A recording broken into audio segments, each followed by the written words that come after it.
porque el que no va a cursar que avise, porque Sí, o porque aparte como está esta posibilidad de seguir hasta abril, el hecho de que hasta ahora hayan priorizado otras cosas para acomodarse y todo, no obliga a dejarla para el año que viene sí o sí. no, acá, No tipo a perder. mí que yo, por ejemplo, yo miraba otro ejemplo que se llama anatomía, otras cosas, o esta materia, digamos, y yo digo, es facilísimo, y pensar que tipo, no es nada lo que vemos, tipo, va, para mí no es mucho a lo que realmente en otras carreras se ve la materia. Sí, lo que pasa que uno no se termina de dar cuenta, pero el hecho de que vos tengas una trayectoria anterior, que hayas tenido cursada presencial, o sea, toda esa adaptación la hiciste como debía ser, que es lo que no les pasa a los chicos que entraron el año pasado y este año. Entonces es muy difícil. Claro, porque yo, perdón, voy a hablar un poco en criollo, pero porque vos estás en el salón y y después te puede pasar que te morís de risa, que charlas con el al lado, con el atrás, que tiran un chiste y se agarran no, es un tema, está bueno. Pero es que es tal cual y porque aparte también así se arma un grupo y entonces cuando uno se atrasa con algo, tienen con quién ayudarse, conocerse así entre ustedes también es una dificultad. O sea, eso se entiende. El año pasado que hubo muchos más alumnos que llegaron al final del año, pero bueno, venían de un secundario normal, digamos, ¿no? Los chicos de este año ya tuvieron que terminar el secundario así y empiezan así y es como una rueda de nunca acabar. Por eso yo pienso que ahora que vuelven en la presencialidad en las materias prácticas, por ahí muchos pueden aprovechar el periodo hasta abril y ponerse al día con la mía. Bueno, no sé si con otras teóricas están en la misma o priorizaron, que también está perfecto. Lo hacen en otro momento porque eso de que la Igual carrera. me pareció, lo que me pareció raro es que las escuelas primarias y secundarias vuelven toda la presencialidad, o sea, a lo normal, y que una institución así como nosotros no pueda volver, no, me parece una locura.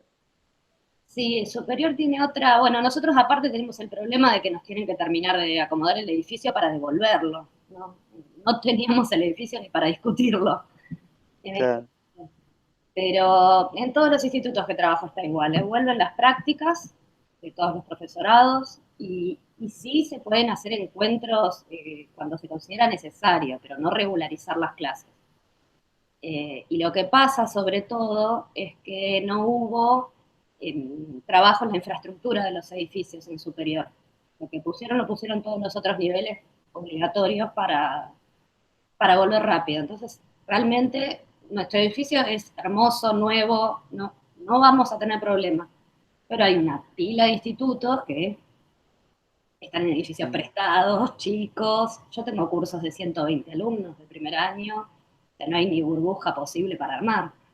Entonces, yo creo que directamente decidieron patear para el año que viene, ver cómo se resuelve esa vuelta y espero que en el verano trabajen los edificios, la infraestructura, pero la verdad que no lo sabemos.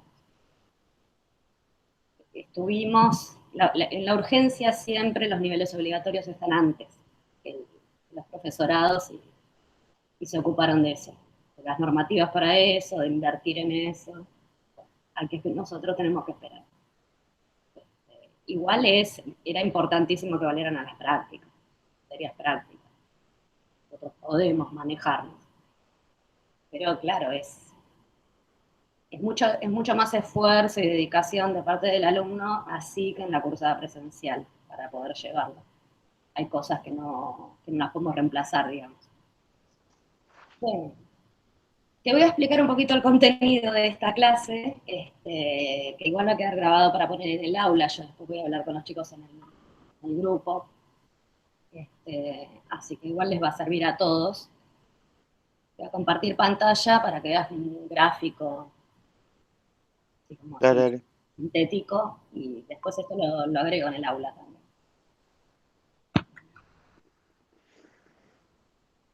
Bueno, recordá que cuando abro algo dejo de ver la pantalla del Meet, así que si querés preguntarme algo, lo que quieras, abrir el micrófono nomás y hablar.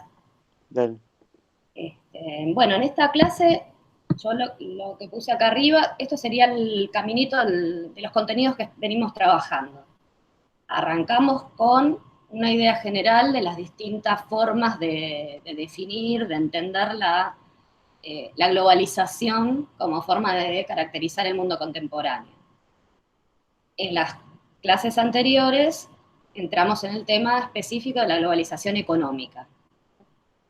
Desde que hablamos de globalización, el paradigma económico vigente, hegemónico, es el neoliberal, y lo vimos en ese sentido, desde el punto de vista económico, que dice la teoría, qué ocurre en los lugares donde efectivamente se dirige la política económica según lo dice el neoliberalismo, y qué dicen los críticos, ¿no? Después de 30, 40 años de aplicarse estas políticas, ya se puede hacer un análisis de los efectos concretos y vimos desde Stiglitz, otro autor, cuál es la crítica económica que se hace al neoliberalismo, por qué finalmente no se producen esos efectos de equilibrio económico para que la producción de riqueza y el trabajo llegue a todos, porque nunca se llega justamente a esa instancia final, que el crecimiento económico le sirva a todos los miembros de una sociedad y no solo a una parte que se enriquece y se beneficia en forma directa con estas políticas, y una pequeña parte que logra encontrar trabajo, sostener el trabajo, pero el resto de la población ha visto las otras consecuencias: desocupación permanente, exclusión social, pérdida de algunos servicios públicos que en caso de que uno no pudiera resolverlo en forma particular, sostenían algunos derechos y que se han debilitado. O sea, para las mayorías no ha sido real que esas políticas los reconocieran. Entonces, en esta clase, lo que sería el tema que teníamos en el programa del bloque 2, entramos a la dimensión política. El neoliberalismo es una teoría económica, pero estamos diciendo que hace 30 o 40 años que es la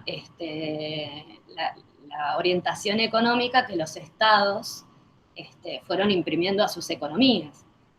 Por lo tanto, se transforma también en una política. El neoliberalismo es también un discurso político y un discurso cultural que acompaña las reformas que es necesario hacer en una sociedad para que las políticas neoliberales desde el punto de vista económico se puedan desarrollar. Yo, según cómo les contextualicé en la clase, en esa clase tenemos fragmentos de dos textos diferentes.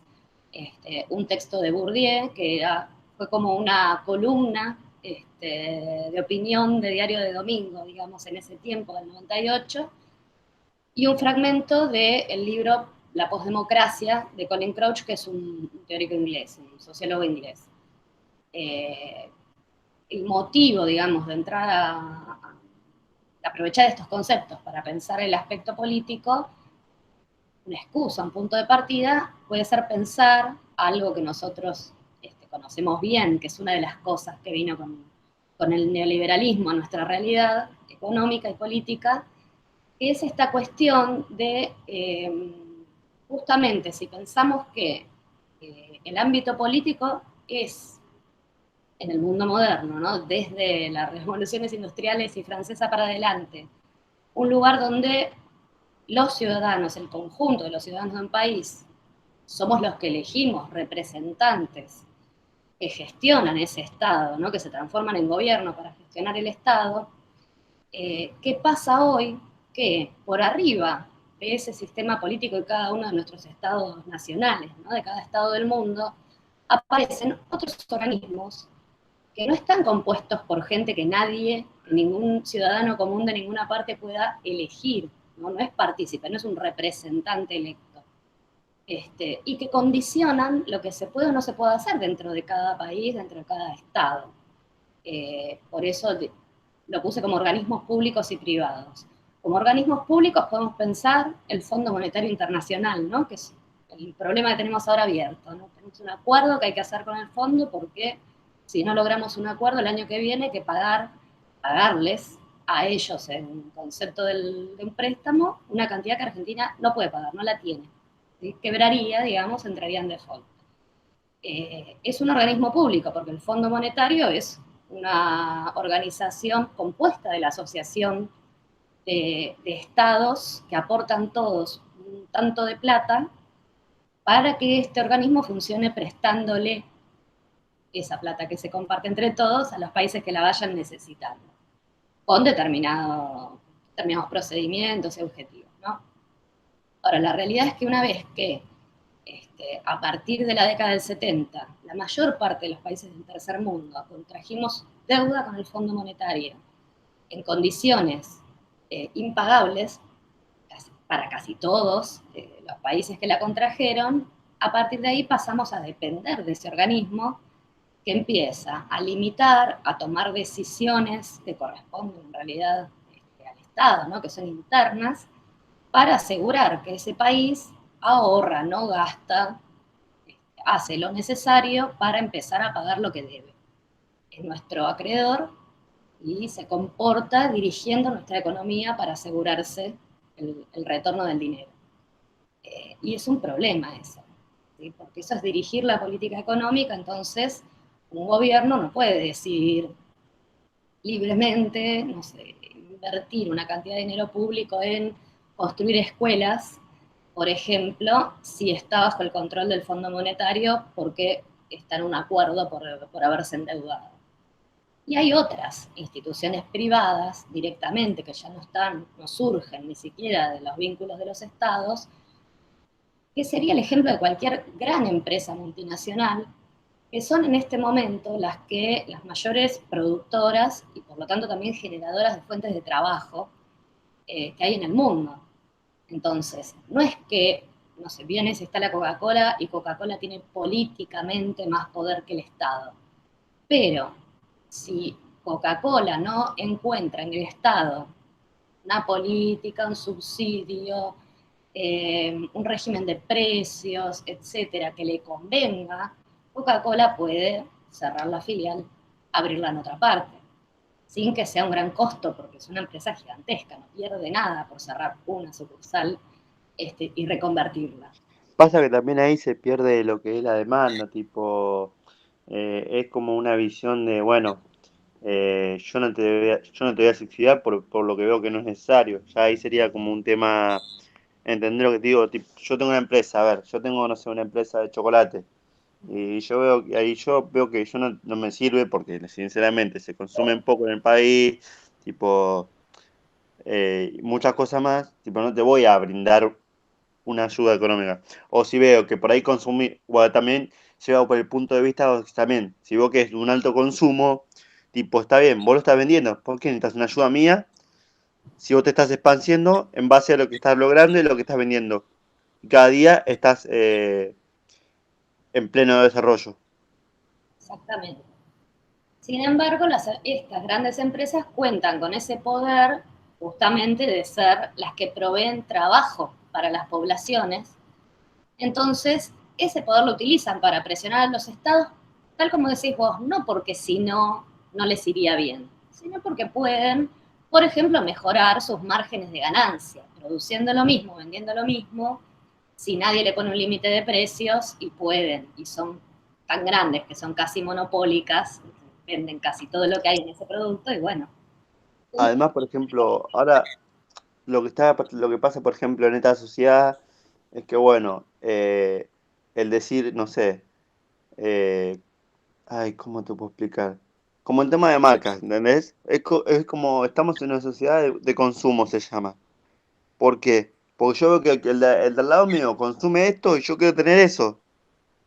Es, por ejemplo, capaz que hay una forma de decir, no sé, una gaseosa tal y es rica, pero yo quiero consumir la otra gaseosa porque el de al lado la está consumiendo. Y si no, yo consumo esta, no soy, yo por lo que veo en general, ¿eh?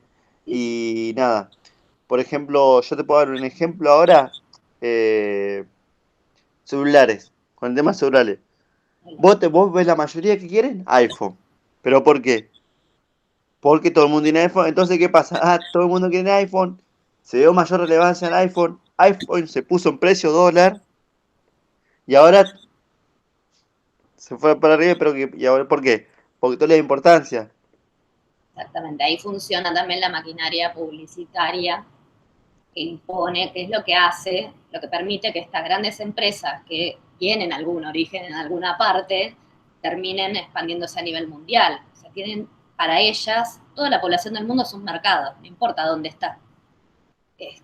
Pueden Eh, vender en todas partes, como yo siempre digo, yo la verdad, yo siempre, todos los años voy de vacaciones a Brasil. Y yo admiro la forma en verdad que tiene el brasilero. Está bien, les gusta tener cosas, pero yo una vez fui, yo por ejemplo tenía dólares cuando fui. Yo tenía dólares, que fui con mis amigos, yo tenía dólares, y le digo, tomá, ¿me cambiás? Le digo, ¿qué? Me dice, no, me dice. Yo tipo, ¿cómo este chico no quiere dólares? Le digo. Me dice, y a ver, muestra moneda de él y me dice, no, esto vale más, me dice. Yo digo, qué importancia, ¿no? Porque no le dan prioridad al dólar. Ellos, el dólar es algo más. Dicen, no, mi moneda vale más. ¿Cómo le dan importancia a lo de uno mismo y no a lo del exterior? exactamente, tienen una historia en la que el real no pierde valor permanentemente como nos viene pasando a nosotros con el peso. Entonces no es un riesgo moverse con la moneda propia, ahorrar en la moneda propia, no es que todos los meses están perdiendo valor Claro. la moneda. No, no, pero es un ejemplo que yo bastante bueno. Para darlo es, Sí, es así. Y también es posible que puedan tener este valor de la moneda protegido y entonces culturalmente la población utiliza el real, sale del país con reales y en todo caso compra fuera dólares, está obligado, o sea, no tienen, compran y venden casas en reales, ¿no? No hay nada dolarizado dentro de su economía cotidiana. Eso es posible también porque el Estado brasilero no llevó a fondo justamente estas políticas de las que estamos hablando. claro, Eh, sí, sí, sí. no tuvo convertibilidad, no desarmó todas las empresas del Estado, o sea, sigue siendo un Estado fuerte para asegurar el valor de esa moneda. Nosotros después de los 90, cuando dijimos que un peso valía un dólar, y Claro. es obvio que en la realidad eso no podía ser nunca cierto, pero para sostener ese valor del peso equiparado a un dólar fue que liquidamos todas el patrimonio. Yo, yo, por ejemplo, bueno, a mí me gusta leer mucho. eh, y ¿cómo se llama esto? Y yo veía, yo pensaba, por ejemplo, estaba viendo lo de Alemania, ¿no? Alemania, ¿cómo empieza? Alemania empieza siendo un país así, igual, como, no dando un ejemplo sin desvalorizar a nadie, Bolivia. ¿Qué pasa? Alemania llega un tiempo de que dice, pará, estamos haciendo esto estamos haciendo mal. ¿Por qué en vez de encerrarnos en nosotros, por qué no abrimos para afuera y hacemos lo que es la fábrica? Y empiezan a hacer fábrica, industria y cosas, y ahí fue donde se da la plena Alemania, que todos conocemos que actualmente, no digo que es potencia, pero se mantiene ahí. Sí, dentro de Europa son tres potencias, Francia, Alemania, Inglaterra. Sí, vos fíjate, lo mismo pasa con Estados Unidos. A ver, Estados Unidos también lo mismo, tienen un pensamiento, son increíbles. Bueno, y por eso prioriza su moneda casi en el mundo, ¿no? Es que todo el mundo, por ejemplo, ¿qué pasa? Invirtieron, se hicieron grandes industrias y es por eso de que ahora tienen cada uno su marca personal, o sea, sus marcas fueron hacia el mundo y se elevaron y triunfaron y es por eso que a ellos también les llaman ingreso bárbaro, que es increíble lo que generaron. Por Igual ejemplo, son distintas etapas, claro, ¿no? son distintas estructuras, obviamente. Yo, por ejemplo, el otro día estaba prestando atención, yo le decía a mi hijo, presta atención porque es increíble. Yo soy muy fanático del fútbol, juego al fútbol, de hecho, juego mucho al fútbol. Yo prestaba atención, vos fíjate cómo fue y cómo generó plata este equipo PSG y Jordan. Jordan antes no era tan conocido, se usaba solamente en Estados Unidos, se abrió al mundo, se fue a Francia, o sea, uno de los representantes va, conoce la marca en Francia, la utiliza un club de fútbol, se empieza a ser conocido, se empieza a conocer acá en Argentina, en otros países, se va utilizando también por los temas del tema del básquet y muchas cosas más. Y ahora Messi, un ícono mundial, va al PSG y ¿qué pasa? La industria de lo que es Jordan es increíble los millones que está ganando. tal cual. El mismo día, no sé cuántos millones. Nada, yo decía nada, es una cosa de loco. Y ahí te pensás en esto y es una locura. Tal cual. En todo caso, ¿cuál es el problema que se presenta hoy? ¿No? Porque recordemos que Stiglitz, cuando explica las consecuencias negativas, dice que también se ven en los países desarrollados que vos estás mencionando. Cuando esto inicia, estamos hablando de empresas localizadas en el territorio de estos países desarrollados que se expanden, pero siguen produciendo en parte adentro de su país y, digamos, pagando ganancias, impuestos y todo lo que corresponde en su país. Entonces, el país se desarrolla a través del desarrollo de esas empresas. Lo que está pasando hoy es que también en el mundo desarrollado, esas empresas empezaron a desplazar su producción a donde sea más conveniente. Japón, China, Tailandia, Vietnam, Malasia. Basta mirar las etiquetas de la ropa, de cualquier producto, para ver que hay una buena cantidad que están producidos donde sea más conveniente. Y las llamamos multinacionales porque ya las acciones no son propiedad nada más que de ciudadanos de un solo país, norteamericanos, por ejemplo, sino que las acciones se empiezan a comprar y vender en la bolsa y los dueños son de todas partes. Entonces esas empresas empiezan a dejar de estar vinculadas con un país en particular, con una economía en particular. Su dinero lo llevan y lo traen, las ganancias que producen, a donde quieren, las invierten donde quieren. ¿Qué nos pasa en el tercer mundo, por ejemplo? En las industrias que todavía nos quedan, ¿no? Por ejemplo, automotrices. En Argentina seguimos teniendo la mayoría de las automotrices mundiales instaladas produciendo. Pero en estas condiciones esas empresas pueden producir acá, con el trabajo de acá, hacer una ganancia acá, y esa ganancia, en vez de reinvertirla acá para abrir una planta nueva, ampliar la producción, dar más trabajo acá, por ahí la invierten en la planta de Francia, donde quieran. Entonces, Claro, nosotros como país, lo único que tenemos de beneficio es la gente que por ahora está trabajando ahí, claro, sí, sí, sí. pero no se expande, no produce un desarrollo mayor de todo el conjunto del país. Y tampoco le pagan impuestos a nuestros estados.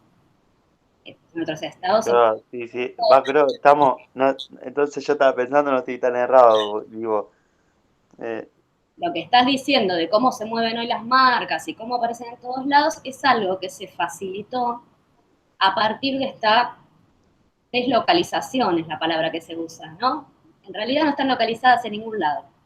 Si no las podés localizar en ningún lado, lo que no podés es alcanzarlas con la ley de ningún estado para el aporte que cualquier estado necesita para producir cosas que las empresas aprovechan, ¿no? Pensemos, por ejemplo, que producimos acá camionetas que son para vender en Brasil, Ford, por ejemplo, y la obra de los puertos, los caminos, flete claro, necesario, la pagamos entre todos, la paga el Estado. ¿Sí? La empresa se beneficia de eso y no aporta en forma de impuestos o impuestos a las ganancias o lo que fuera a ese Estado para la infraestructura que el Estado le ayuda a sostener para su propio beneficio. Esto nos pasa a nosotros y está pasando en los países desarrollados también, no es algo no, sí, que nos está pasando nada más que porque somos países más pobres o más débiles. Lo que sí es cierto es que en la etapa más fuerte del neoliberalismo, esos países no se desindustrializaron completamente y nosotros, bueno, achicamos, hemos empezado a vender más servicios, seguimos desarrollando el campo, la materia prima, pero tenemos la mitad de la industria que teníamos en la claro. década Que de 80 de hecho, encima estamos regalando lo que más nos sirve, la materia prima. también, en vez de elaborarla nosotros, que es lo Claro, exactamente, sí. Yo tipo, tipo, yo pensaba, ¿no? Estamos regalando eso, no estamos haciendo industria, no estamos haciendo un proceso de cambio. ¿Qué nos pasa? A ver, si vos estás bien, te va a costar, no te digo que lo vas a hacer un día para otro, porque cuesta hacer por ejemplo, un país con la industria, te cuesta. Es un proceso, es un cambio, es algo que no venimos acostumbrados. Capaz que pasan 2 años que capaz que las pasás un poco mal, porque es un proceso de cambio que a todo el mundo le suele pasar, pero ¿qué pasa? Después de ese proceso de cambio, va a haber más fábricas, va a haber más industria, pero ¿qué genera? Trabajo. Al generar trabajo, al generar industria, ¿qué pasa? Hay mejor movimiento de plata, de moneda, y ahí es donde, por ejemplo, en Argentina se podía llegar a desvalorizar el dólar. ¿Por qué? Porque iba a haber más movimiento de pesos por el mundo y muchas cosas más. Y así es como se va generando todo, ¿no? Tal cual. Eso que vos estás diciendo, la dinámica de desarrollo. Cuando hablamos de país desarrollado, no hablamos solo de qué hace económicamente, sino que el movimiento económico que tiene obliga, impulsa que se desarrolle todo. Yo tengo una industria que está creciendo, no es solo esto que produce y estos que trabajan acá, es todos los proveedores que van a hacer piecitas, repuestos, que van a asistir a esa gran empresa en determinado elemento, materia de su producción. Claro, por ejemplo, que es una forma de decir, ¿no? Que se llega, porque yo pensaba, y porque me gusta leer mucho a mí, yo soy una persona que leo mucho. Y bueno, y uno piensa, ¿no? Tipo, yo le explicaba el otro día a mi amigo que no que me quería discutir y viste, y yo le explicaba y siempre tenía argumento necesario porque por suerte leo mucho y tipo, a lo que voy. A ver, vos tenés una fábrica de, por así decirlo, vos querés una fábrica de remera. Pero para hacer una fábrica de remera, necesitas la fábrica que hace tela.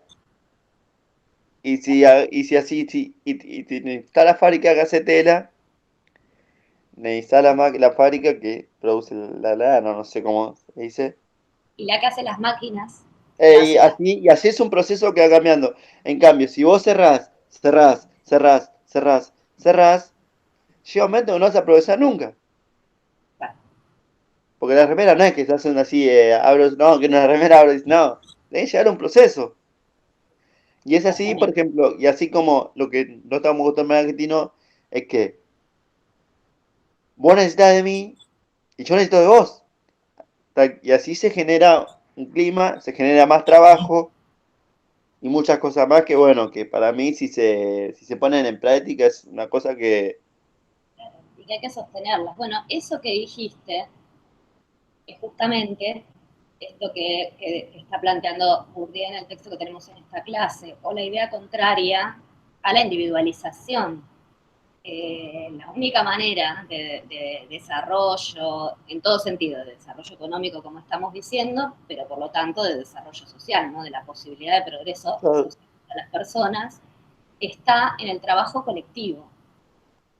Ese trabajo cooperativo, ensamblado, entre distintas, en este ejemplo que estás dando, distintas empresas, pero también el trabajo cooperativo de aquellos que son parte, ¿no? Interno. Y eso es lo que desarma la política neoliberal. O sea, ¿cuáles son las condiciones de producción y de trabajo hoy, bajo este esquema? Estas que tenemos acá, claro. flexibilización laboral en varios sentidos, ¿no?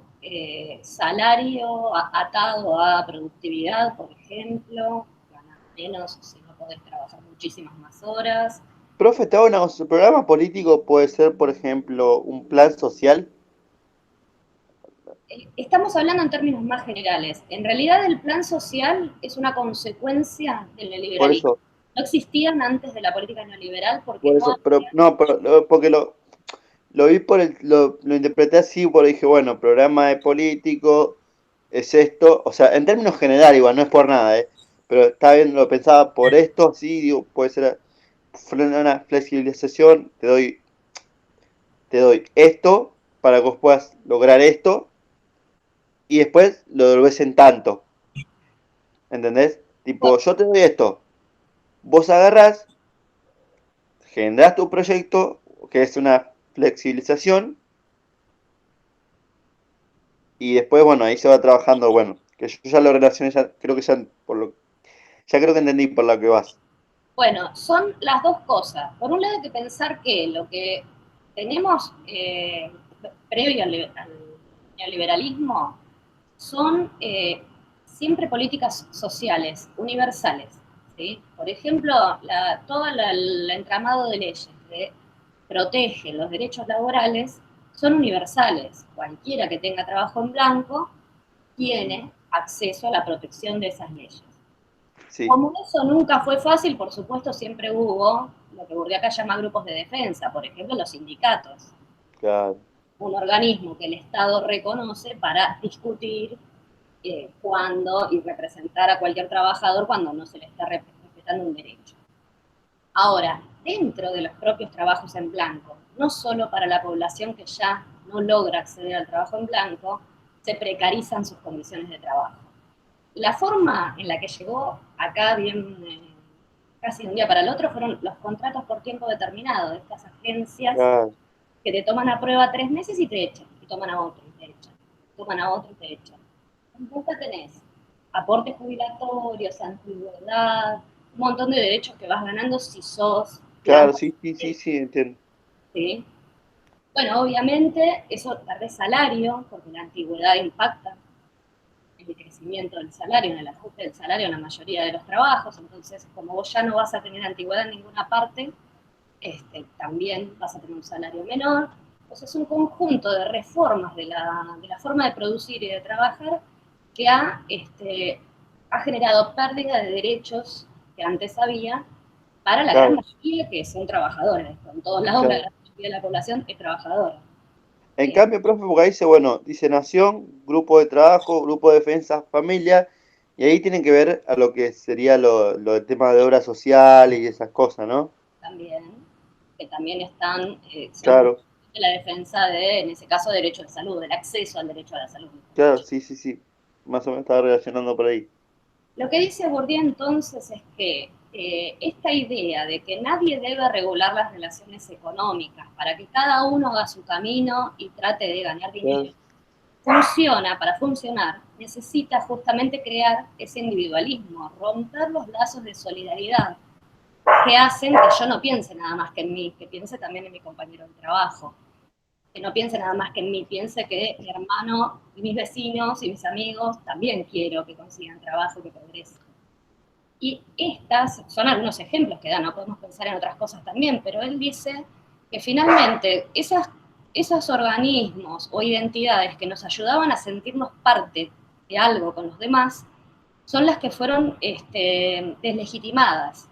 ¿No? La idea de nación, por ejemplo, podemos pensar que escuchamos todo el tiempo que este país es un desastre, que la gente se quiere ir, que vinculamos, no sé, ser argentino con ser corrupto, con ser avivado, ¿no? O sea, toda la propia nación a la que pertenecemos, como la descalificamos tanto, ya deja de ser un referente de identidad. ¿Quién se quiere identificar con algo que está todo tan deslegitimado? En la familia, da otro ejemplo, Bourdieu, las familias, la solidaridad dentro de una familia se desarma porque cada uno termina realizando sus prácticas en forma individual.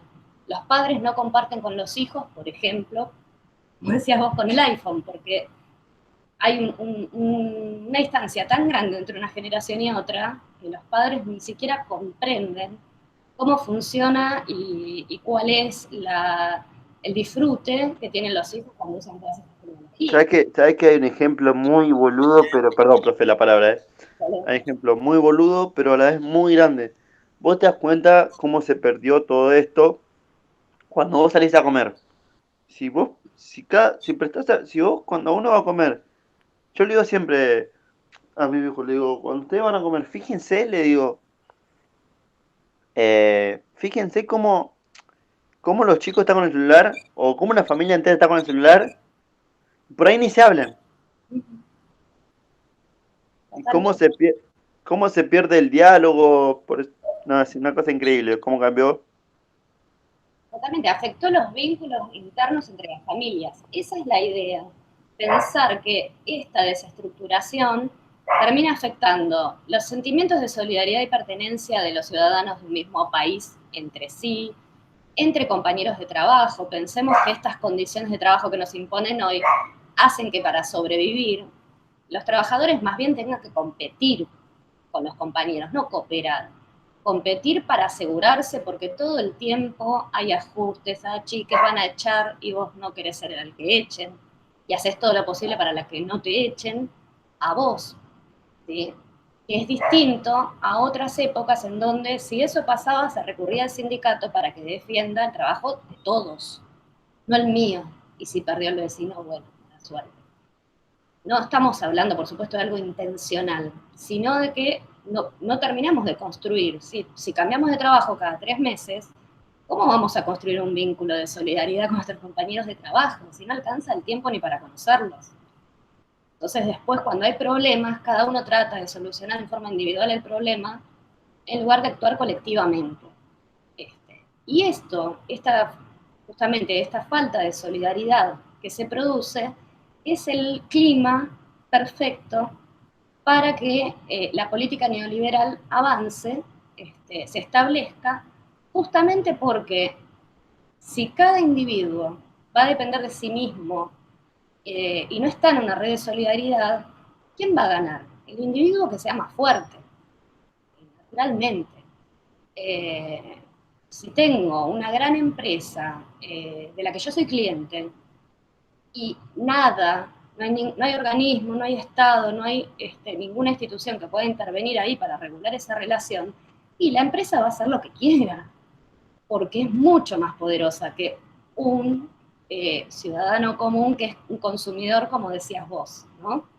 En el mundo actual hablamos más bien de consumidores que de ciudadanos. Consumidor es un individuo. Ciudadano no se puede ser sin pensar en pertenecer a una comunidad política, a un Estado, ¿sí?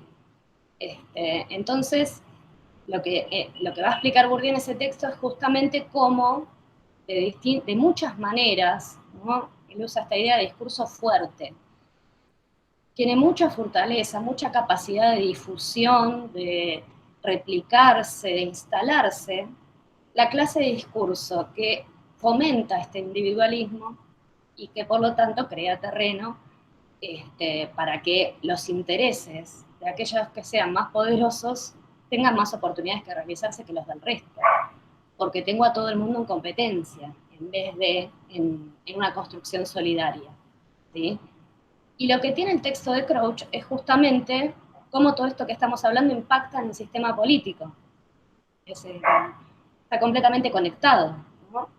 Si todo esto está funcionando así, entonces, ¿qué pasa con la democracia, que se supone que es el régimen político en el que vivimos casi todos los habitantes del mundo, y que es un régimen de representación? Se supone que en una democracia todos podemos participar. Se me embotelló la cuadra. En una democracia todos podemos participar en elegir los representantes, que los elegimos teóricamente por el tipo de política que se comprometen a llevar adelante, ¿no? Se supone que coincidimos con eso, y entonces llegan al gobierno y con los resortes del Estado dirigen las políticas hacia ese lugar. Ahora, ¿qué pasa hoy con esa democracia? Si justamente decimos que las mayorías pueden estar viviendo en estas condiciones, en inseguridad alimentaria permanente, inseguridad ambiental, inseguridad económica, también inseguridad física de todo tipo, ¿qué pasa con la democracia? ¿Por qué no resuelve esos problemas? ¿No? Traduce, digamos, en políticas esas demandas. Y el autor lo imagina así, usa esta imagen de la parábola de las funciones matemáticas para mostrar que en la historia la democracia no es una obviedad, ¿no? En todos lados costó construir un régimen democrático. Costó toda esta curva, digamos, hasta que llegás a tener una democracia plena. Antes de construir esa democracia plena, él llama ese periodo predemocrático, ¿sí? Él dice que hoy en día todos los países del mundo adscriben, casi todos, a un régimen democrático, pero en realidad lo que hay es una postdemocracia. Este auge, esta democracia plena, está decayendo nuevamente. Y lo que esta rayita punteada indica es que en este lugar de la postdemocracia, en este puntito, pasa algo que se parece mucho a lo que pasaba antes de la democracia. La predemocracia es el mismo elemento, no es igual, porque no se trata de volver hacia atrás. Pero aparecen problemas que la democracia ya había resuelto. como muchos de los que estamos hablando. La democracia creó, por ejemplo, los tribunales de trabajo, la justicia laboral, para resolver el problema de que cualquier trabajador es menos poderoso que su patrón, la relación es desigual. Entonces, si hay un conflicto, interviene el Estado en forma equitativa. Bueno, decir que el trabajo y los derechos laborales se precarizaron es lo mismo que decir que aunque haya elecciones, votemos, la formalidad de la democracia, digamos, funcione, en realidad vuelve a aparecer un problema porque el Estado deja de amparar esos derechos y termina sosteniendo ante todo el beneficio de las empresas antes que de la mayoría de los trabajadores. ¿Sí? Y el argumento de por qué pasa esto es este que está cortito acá, que también son cosas que escuchamos hablar siempre, serían parte de este discurso de deslegitimación. Lo que dice es que llega un momento que la ciudadanía empieza a desapegarse de la política, a alejarse de los partidos políticos, no le interesa afiliarse, militar, informarse de las cuestiones políticas, ¿no? Se considera a sí misma apolítica, por ejemplo, porque se genera todo un manto de desconfianza, ¿no? Como el sistema político no resuelve los problemas que suponemos que debieran resolver, desconfiamos de todos ellos. ¿Y qué dice Crouch? Como se genera eso, la gente se aleja de la política.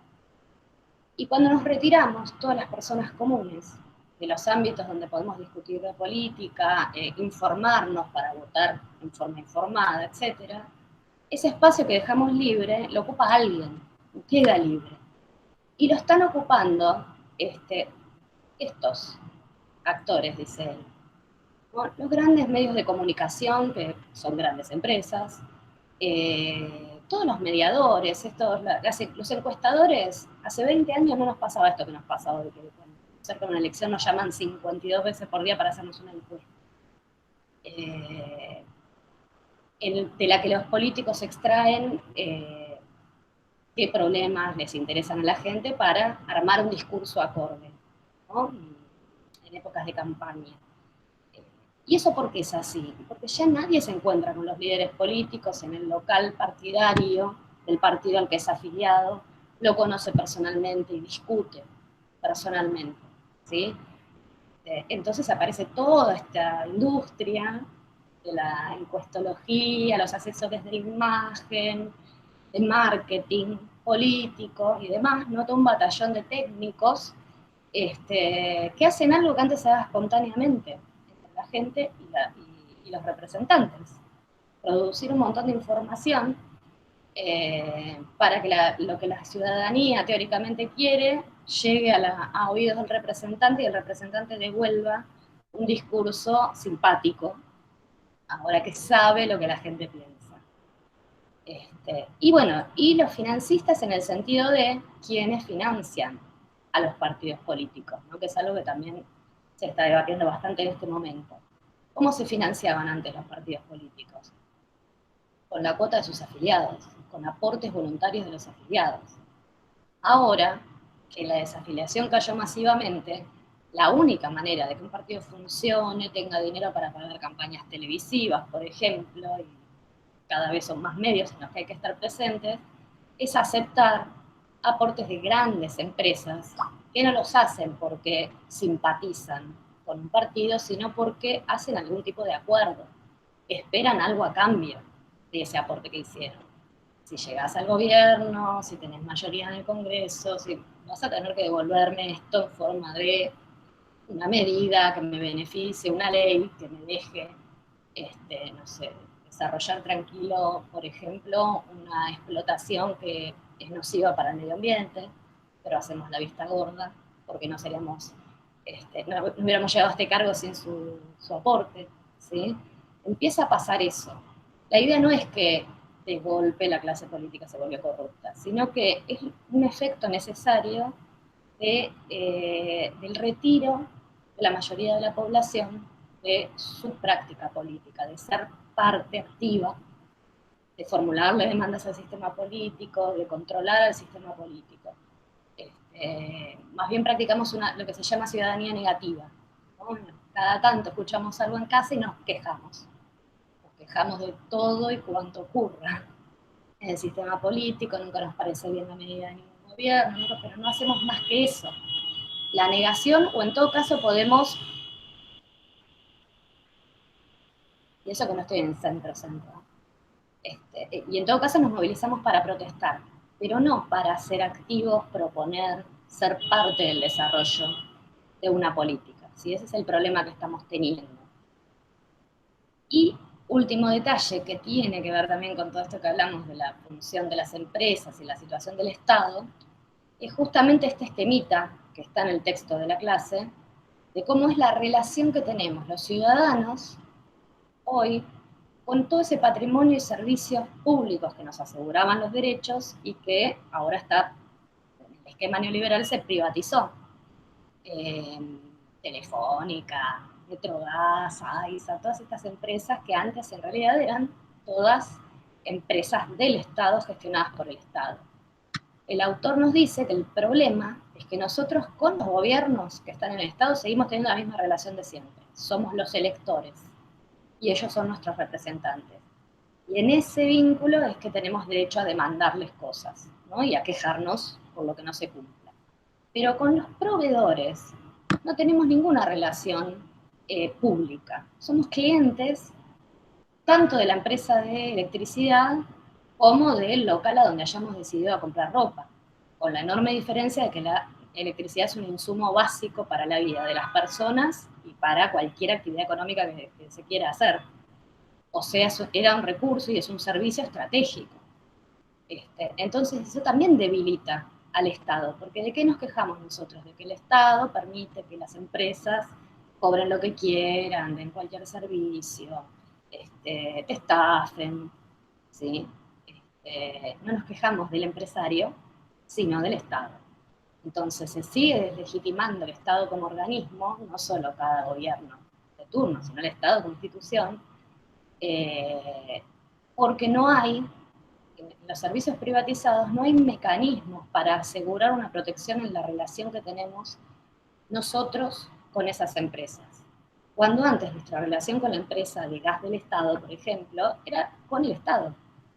Era una parte misma del Estado. ¿Cómo me relaciono? Si no me gusta cómo están gestionando las empresas, votaré de otra manera en la próxima elección.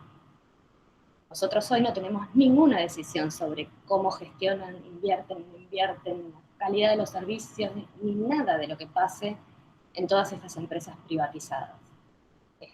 Y claramente es un problema serio porque produce situaciones como las que hemos pasado en pandemia, ¿no? Hace mucho tiempo que la comunicación, los servicios de comunicación, de telecomunicación son muy caros, internet, telefonía celular, datos, ¿no? Cualquier forma de conexión, eran entendidos como un lujo, en realidad la comunicación es un derecho. Ahora, cuando entramos en pandemia, la comunicación era el recurso indispensable para poder continuar la educación, por ejemplo, y en muchos casos el trabajo, que son dos derechos universales, educarse y trabajar.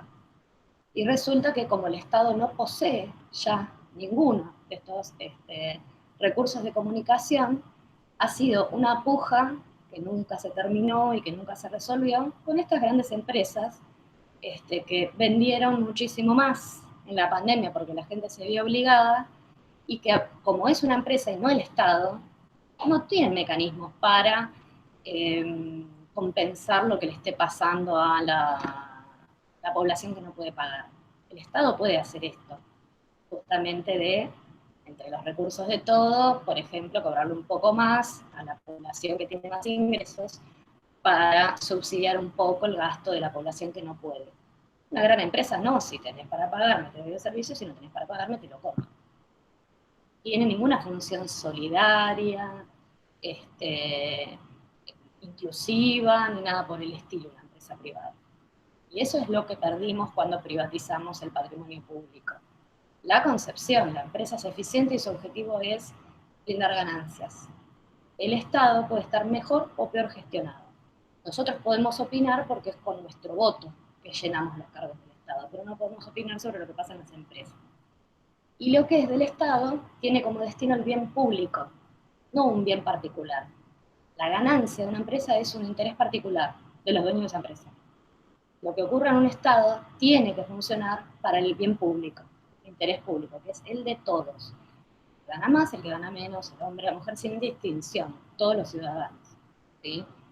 Por eso el autor habla de posdemocracia. Si la democracia estuviera funcionando plenamente, todos los sectores de la sociedad tendrían su representación y el régimen político, habría los debates y las negociaciones que hicieran falta y algún tipo de respuesta a los problemas y a las demandas de cada sector. Si lo que vemos es que hay sectores permanentemente beneficiándose y otros permanentemente perdiendo, entonces no se puede hablar de democracia plena. Algo ahí no está funcionando. Y para el autor, la explicación de por qué no funciona tiene que ver justamente con que nosotros, como ciudadanos en conjunto, ya no nos organizamos colectivamente. Como decía Bourdieu, a través de los sindicatos, la familia se desorganiza la solidaridad laboral, etcétera, y tampoco nos organizamos solidariamente por las opciones políticas. Y si no movilizamos eso, no ocurre nada. ¿Cómo constatamos? ¿Cuándo podemos constatar que eso es necesario si queremos que la democracia sea plena y todos seamos escuchados? Y cuando hay grandes movilizaciones colectivas, por ejemplo, efectivamente vemos que podemos incidir en las decisiones que se toman. Por dar un ejemplo, cuando hace 2 años la Corte Suprema de Justicia iba a liberar a un montón de militares de la dictadura procesados por aplicar una ley que ya no existe, que hubo en un momento y ya no existe, que es contar 2 años de prisión por un año de prisión preventiva mientras estaba procesado pero no condenado. Bueno, había habido como un acuerdo social colectivo de que a los militares, o sea, los delitos de lesa humanidad, no importa si cometidos por militares o por civiles, de esa gravedad, torturas, desapariciones, apropiación de niños, quedaban afuera de esos beneficios. Eso estaba escrito, la Corte no lo iba a hacer y la movilización colectiva obligó a revertir ese fallo. Porque, bueno, ya para la Corte no era solo fundamentar en un papel lo que ellos quisieran hacer o pensar, era exponerse a una población que la iba a legitimar completamente a partir de ahí. ¿Sí? Y eso que los jueces de la Corte Suprema no se elige nadie, no es que son nuestros representantes y nos sentimos, digamos, desilusionados porque no responden a nuestras demandas. Cuando hay organización colectiva, se puede incidir. Si decimos que todos los organismos que nos organizaban colectivamente, como los sindicatos, los partidos, los movimientos, se deslegitiman, la gente deja de creer, no quiere participar, y bueno, claro, pasamos a ser no un colectivo pidiendo algo, sino un individuo en forma individual reclamándole una institución gigantesca como es el Estado o queriendo enfrentarse a una gran empresa multinacional y lógicamente no tiene un individuo posibilidades de ser escuchado ni de presionarme de competir con la capacidad de presión de otros sujetos o instituciones que tienen mucha más fortaleza y poder para conseguir orientar el sistema político según sus intereses. ¿Sí? Entonces, bueno, la idea en esta clase es justamente eso, ver que todo ese esquema económico que venimos trabajando tiene, funciona, también dentro de un esquema político que cambia. Como vos decías al principio de la clase, no estamos acostumbrados a esto, y bueno, es cierto, vos y yo no estamos acostumbrados a esto, pero nuestros padres han visto otra cosa, no es que esto siempre fue así. Ha funcionado de otra manera, todo, la economía, el sistema político, hubo pleno empleo, hubo, ¿no? Todavía no es que ya no vive ninguna persona que haya visto este, este funcionamiento, no es un problema histórico de la Argentina, es un problema que en la Argentina, como en cualquier otra parte del mundo, se inicia cuando se produce este giro económico y político a estas nuevas formas, al individualismo, a el vaciamiento del sentido democrático, a el desprestigio del Estado para que el Estado no contenga, limite ni regule lo que las empresas privadas hacen. Entonces, a partir de ahí, efectivamente, el Estado fue reemplazado por la empresa y la lógica privada, y la empresa y la lógica privada es egoísta, es individual, busca el objetivo individual, no el objetivo común, solidario, público. En la lógica individual del mercado, el débil pierde. La lógica pública, el débil es alguien a que todos queremos atender, porque sabemos que no puede por sí mismo. Es bien opuesto, ¿no? Bien distinto, por lo tanto las consecuencias de vida para las personas en un esquema o en otro son muy diferentes. Las posibilidades de vida, de desarrollo, ¿sí? Esa es la idea de la clase. Y por eso esta vez, en vez de la consigna, en vez de comentar algo de los textos, ¿no? Hacer una interpretación de los textos, la idea, yo les puse ejemplos también para que vean a qué me refería. La idea es buscar un ejemplo de algo que está pasando, que puede salir de un nota de un diario o de algo que expliquen ustedes, ¿no? Que cuenten, que muestre esta debilitación realmente de los colectivos de las que habla Bourdieu.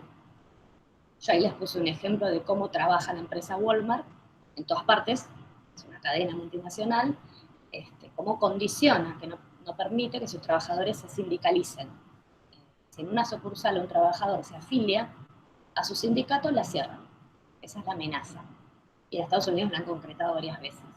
Entonces, fuera de toda ley, porque las leyes nos permiten a los trabajadores afiliarnos, el dueño de la empresa no tiene nada que opinar al respecto, pero obviamente el dueño de la empresa puede cerrar la empresa cuando quiere.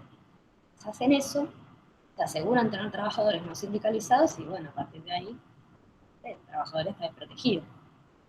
Cobrará lo que la empresa le quiera pagar, trabajará en las condiciones y la cantidad de horas que la empresa quiera, etc. ¿Sí? Tiene que aceptar esa condición para trabajar ahí. Es un ejemplo de cómo se debilita el sindicalismo. Directamente no se respeta el derecho a afiliarse a un sindicato, en este caso. Y el otro punto, son dos ejemplos que tienen que buscar cada uno, referido a este funcionamiento de la democracia de Crouch. Como en el texto de la clase hay un cuadro que hace comparaciones de ejemplos bien precisos, abierto acá, ¿no? Cómo funciona una cosa en la democracia plena y en la postdemocracia. Ya que estamos en plena campaña, podemos ver este ejemplo. En democracia, los debates de campaña justamente se dan, primero eran largos en el tiempo, muchas veces, en actos públicos también, en actos en la calle, no solamente a través de los medios, y se hablaba de los temas que le importan a la ciudadanía, y esto no salía de una encuestita, ¿no? O sea, era como el representante no estaba lejos de su base electoral, de la gente que podía votarlo, sabía que el problema que tiene la gente, no sé, la falta de trabajo, por ejemplo, y en los debates de campaña lo que se hacía era ofrecer o poner estrategias, propuestas sobre cómo resolver el desempleo. ¿Y qué pasa hoy en las campañas electorales en general, ¿no? Sobre todo las de aquellos que tienen realmente posibilidades de ganar, de discutir? Dice, el debate se limita a un espectáculo, controlado, gestionado con técnicas de persuasión. Eslogan, cortos, impactos, ¿no? Si miramos los spots de campaña de esta elección en particular, yo estoy asombrada de algunos, ¿no? Porque son, podemos tener un spot donde nada nos dicen de para qué habría que votar al que se está presentando como candidato, nada, no hay una propuesta, no hay un motivo. En el spot aparecen los otros, o sea, ¿por qué no votar al otro? Hay un par de spots que son simplemente una asociación de insultos.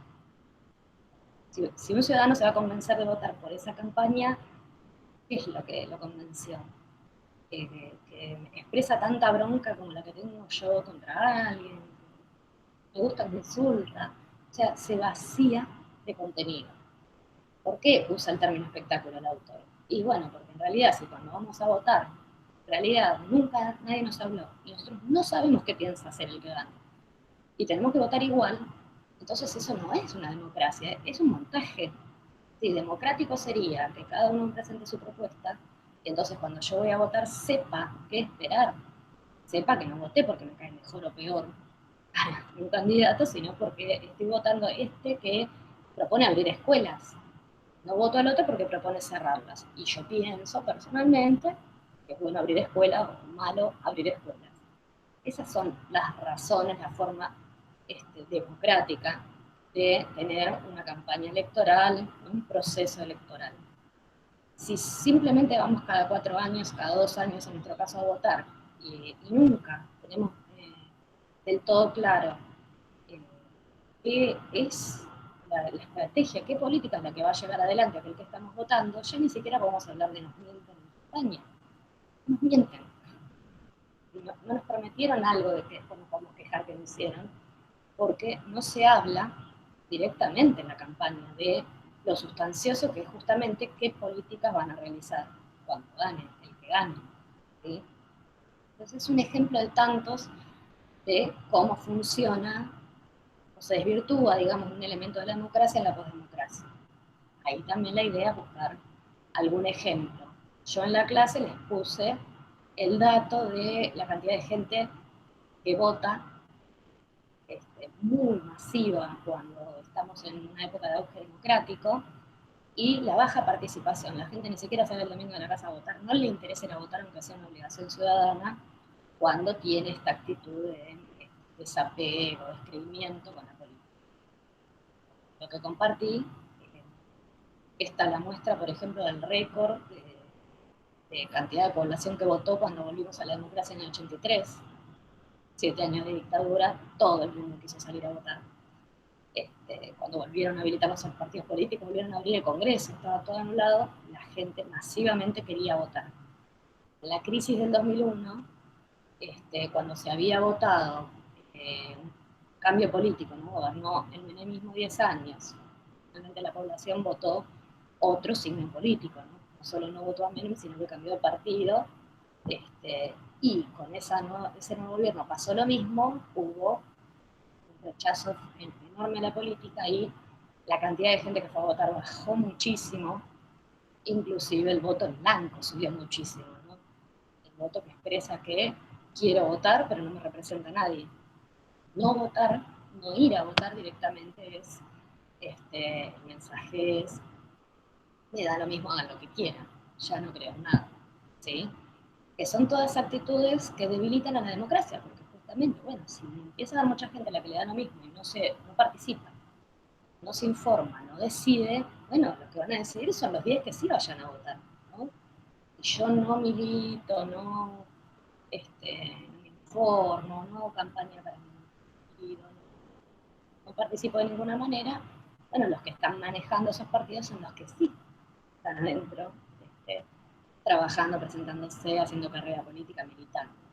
Y desde afuera no decidimos hacer nada, ¿no? O sea, nos quejamos de lo que pasa ahí, pero nosotros no hacemos nada para formar parte de eso y transformarlo. ¿No? Es como una contradicción importante. Pues, sería la idea. Así que bueno, Ah, bueno, sí, bueno, ahora por esto me puedo orientar y bueno, ahora ya me puedo poner a hacer el trabajo, porque mucho no entendía el texto, pero con esto me pude orientar bien ya.